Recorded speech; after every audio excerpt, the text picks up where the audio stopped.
What's up, Geeksters? It's me, Omar from Geekster Labs, and today I have a sponsored review for a product that was sent to me from Populife. And today I got the Populife Smart Deadbolt V4. So this is basically a smart keyless Bluetooth lock for your home. So this retails for $179. I'll put a link down below in the description in case you guys want to check it out on Amazon. So not only does this have uses for consumers, whether it's for your home, your Airbnb property, your rental property, things like that, but even for commercial uses for like offices, hotels, apartments, different things like that. It's actually a very super secure type of product because it allows you to remove the keyhole on the door, which makes it, obviously not as easy to pick a lock when there's no keyhole lock to get into. So I'm going to give you guys an unboxing, show you guys what's included with this product, kind of discuss some of the features and also give you a tour of the app, and then just kind of give you my thoughts on what I think about this product from Populife. So without further ado, let's get to the review. Alright guys, so here's the box for the Smart Deadbolt V4, and before we get into the box, I just wanted to go over a couple of features I noticed on the side of the box that I wanted to mention to you guys because I'm sure you have some questions about these things. One of them is that you can use this door lock on the outside, outdoors, okay, because it's IP65 rated, so it's water and dust proof, and so that's definitely suitable for outdoor use. Another thing to keep in mind too is it does feature automatic locking, so you can program it with the app, and I'll show you guys the app in a little bit to show you how that works, and the lock itself, you don't have to worry about remembering if you locked your door before you left the house. It also has an alarm, so if someone tries to tamper with it, alarm will go off. And emergency power supply. So one of the things I'm sure you're wondering is, well, if you're removing the door lock or the keyhole from the door, how am I supposed to get into my house when this thing dies and the batteries don't work anymore? Well, if you notice, there's two prongs on the bottom there. I'll show you a close-up when we take it out of the box. But you can actually just take a regular 9-volt battery, pop it onto there, and that should give it enough juice for you to type in your passcode, and then you're able to get into your house, and then you can pop off the back panel, replace the quadruple AA batteries. So it works with AA batteries, 4 of them. You can replace the batteries once you get inside the house, and then you're good to go. So as long as you have a 9-volt battery somewhere with you, somewhere around, and maybe you can hide it in your garage. I'm going to install this one on my garage door inside that leads into my kitchen, and I'll just have to make sure I have a 9-volt battery somewhere stashed away to where I can get to that just in case this dies. But let's pop open the box and just let me show you all the things that come included in this. So here's the actual touchpad. It actually looks pretty nice. Ooh. So they're not clickable. It doesn't press in. It actually just is like just touch, like a touchpad. That's interesting. So here we have all the pieces here to plug it into the mounting, the bracket on the back of it, and that's where the batteries reside. So that looks pretty sharp, really nice. I wonder, hopefully this doesn't scratch too easily. Not that I think I'll be messing it up too much. So we have that. We have some more pieces in here. Looks like the plate is inside the box as well, the mounting plate. And yeah, some more mounting brackets and things inside there. I'm not gonna take those things out because let's be honest, you don't care about that stuff. And let's pop up this here. So this is what's gonna be on the inside of your house, and this is what you'll use to lock the door. So this will be replacing the door lock. And I believe that there's a privacy button on the bottom right there, and I think the box mentioned something about that. That is, you press and hold the privacy button for 3 seconds. Privacy mode will be activated. Anyone from outside will not have access, even if using the app or a PIN code. So I guess if you're inside your room and you want to make sure that someone can't just walk into your room just using the PIN code, you can actually turn that on, but you have to be inside the room to do that, so you can't like lock yourself out of the room. That's a pretty smart idea.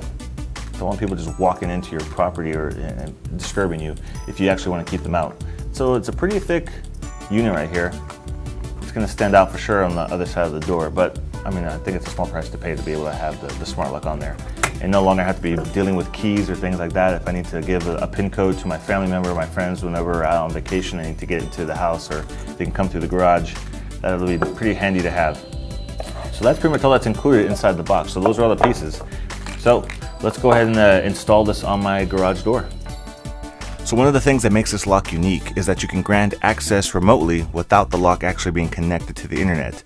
And this is because the lock itself doesn't require internet access, but it allows users to use the Populife app to generate PIN codes and to open the lock. And I'll give you guys a demonstration of this in just a second. So the magic behind this is the proprietary encryption and decryption algorithms that are running in the cloud server and the lock. Okay guys, so now let me give you a tour of the app. So this is the main interface that you'll use to lock and unlock the door lock. And this is one you'll also use to set up keys and pins for people to use to get into your home using the lock.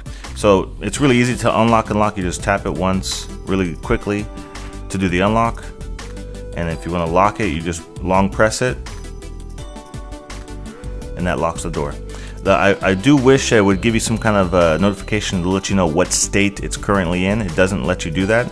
You can check the records if you want to see, and this is probably more helpful to see who is logging into, but if there's other people that you have set up as with pins and keys, they'll let you know who unlocked it, who locked it, like what happened last to the specific lock. But just looking at the main screen, you don't know whether it's locked or unlocked. You just have to kind of just, engage it. If you maybe you forgot to lock the door, just hold it, long press it again just to lock it, just in case.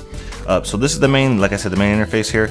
So sending e-key. So an e-key is what the other person would use to unlock the door, the same way I'm using right now with this main interface here with this, basically via Bluetooth. So you can actually send e-keys to people, and then you can specify the amount of time. So you can put the name there for the person, you put the phone number, and you need to have they have to have the app already on their device. So once they set the app up, they have to use their phone number as kind of like their user key. So you type in their phone number, and it'll know, oh, I know who that person is because I've seen them. They have a login or created for this. You can set up the start time, the end time. So like if you only want them to have access to the lock for the weekend or whatever, you can specify the dates for that. You can even authorize them as an admin if you want them to be able to make changes to it. And here's the different thing right here. So you can make it for a period of time. You can make it a permanent lock, a one-time use, so they can only use that e-key one time. Those are all the different options right there for that. So like I said, depending on what kind of scenario you're using this for, whether it's for family, whether it's for a vacation home, whether it's for an apartment, a business, an office, whatever it is, there's a wide variety of things you can do to set this up to be able to use that with them. And then you can also have passcodes as well. So if you don't want to if they don't want to have the app installed on their phone, and you just want to give them a passcode for the keypad on the door, this is where you would set that up, and it's the same type of period. So you could do the period time, one time. You can clear it. You can give them a customized pin, because it'll automatically generate one for you if you want to have one that you specify. That's really easy for them to remember. That's where you would set up the passcodes. And so then once you have a bunch of e-keys set up, you'll have a bunch of people listed here. So obviously I don't have anything set up, but I could have like my wife, my kids, my friends, my parents, whatever it is, whoever has e-keys, it'll show them in that list there. And for passcodes, it'll do the same thing for all the different PIN numbers that you've set up in here as well. It'll show them all of them listed there. And like I showed you in the records section, it'll let you know which different people, which different accounts have been gaining access to that lock. Obviously, it's only been me this whole time, so that's the only person that shows up in that list. When it comes into settings, so here we have the serial number, the MAC ID. You don't need to mess with that. It tells you the battery power, so that way if you know, that way you will know whether or not the battery is getting low. But like obviously, if it does run out of battery power, you can use a 9-volt battery on the other side of the keypad to actually still get into the house. So even if the battery is completely dead, because keep in mind this is meant to remove the key lock. So if there's no key lock and the lock is actually dead, there won't be any way to gain access to through the door. So you have to use a 9-volt battery to be able to open it up. But this is where you can keep tabs on that and see how much battery life you have in the lock. You can have the lock name, so if you have multiple locks, like this one's on my garage door, so that's how that one's listed. You can have a lock group as well. If you have a bunch of locks in like one specific office or one specific home or whatever, you can set them up in a group as well. The admin passcode right now that's the key lock 1, 2, 3, 4, 5, 6. That's the one I would be using, but like I said, you could set up other passcodes as well for other people, or if you want to use them, you can use them yourself as well. Lock time, that basically just syncs the lock with whatever time zone that you're currently in. Automatic locking, that's that feature I showed you earlier. So like basically anytime you close the door, it'll automatically lock itself, which could be good, it could maybe not be good. So like right now I have it turned off, but if I turned it on, I can specify how quickly it locks the door. So if I don't want it to be in 5 seconds, I can come here and change or set the time, and I can change it to up to, I believe, how many seconds? What's the most? So 120 seconds. So what's that, 2 minutes? So basically once it's completely locked, you walk away from the door, it'll lock itself within 2 minutes. So as long as those two sensors, those little sensors that are on the outside edge of the door, once those magnets line up, it knows it's locked and it'll engage that lock automatically for you. I don't know if this is something you want to use in a home setting, because I mean that means the door will constantly be locked. I guess except maybe if it's a front door. But if it was an office or like a very secure room that you want to make sure it's constantly staying locked, that's a cool feature to have. So you can engage that, and that'll make sure that lock is always locked, and then that you don't have to manually do it yourself. The other thing I have here is lock updates. So if there's any firmware updates or anything for your lock, this is where you'll go to it and check for updates that come up to make sure your lock stays up to date as much as possible. An unlock reminder is basically just the thing that pops up whenever you tap the screen to let you know what state it's currently in. So that right there is the lock reminder. So it gives you the date, the time, and says it's already unlocked to let you know. So I think one of the features I'd like to see added to the app is the ability to have an auto lock. So I know right now it currently auto locks within 5 seconds or 2 minutes after the door is closed. I would rather have an additional option to where, like I could specify, I want all the locks in my house at 12 a.m. at night to be locked, regardless of what state they're in. They need to all be locked at that time. So I think in case you forget to lock a door, or you forget to lock the door at the office, or whatever it is, that you could just automatically, it'll do it for you and you won't have to worry about it. I think that'd be a nice feature that they could add to the application.